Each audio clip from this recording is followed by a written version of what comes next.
Hi guys, good day and welcome to my channel.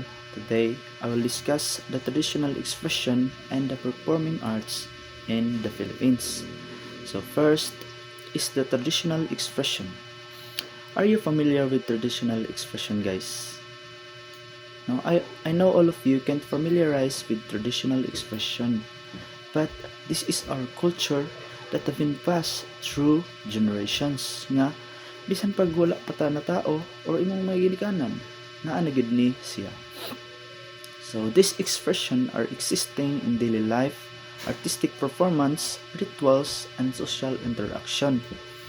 So reflecting Filipino values, history, and identity.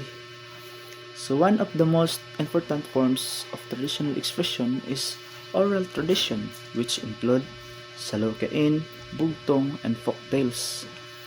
Salokain are wise sayings that known for lessons or cultural values such as walang matimtimang birhen sa matyagang manalangin. Bugtong, on the other hand, are poetic puzzles designed to challenge critical thinking, just like tumingin ka sa akin, ang makikita mo'y ikaw din. So it refers to a clock. And folktales such as Biyag ni Lamang in Ilocano and Hudhud in Ifugao that depict heroisms and cultural beliefs of indigenous communities. Beyond literature, social expression also play important role in Filipino tradition. Just like pagmamano, pagsasabi ng po at opo, where younger individuals respect their elders. So nakasanayan na gyud nato no na mamano ta sa katigulangan bisan pagdili nato kay ila. So let's move on to performing arts. The performing arts in the Philippines are a rich blend of indigenous traditions, colonial influence, and contemporary innovations.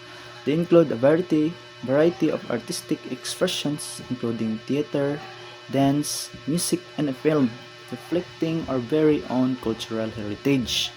This artistic expression serves us for storytelling, entertainment, and cultural preservation.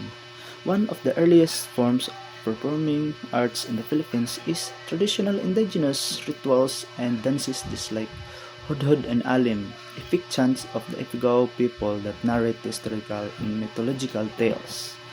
A Singkel, a Maranao dance tells the story of Princess Gandingan, and Tinikling, one of the most popular folk dance, mimic the movements of birds, gracefully avoiding bamboo traps.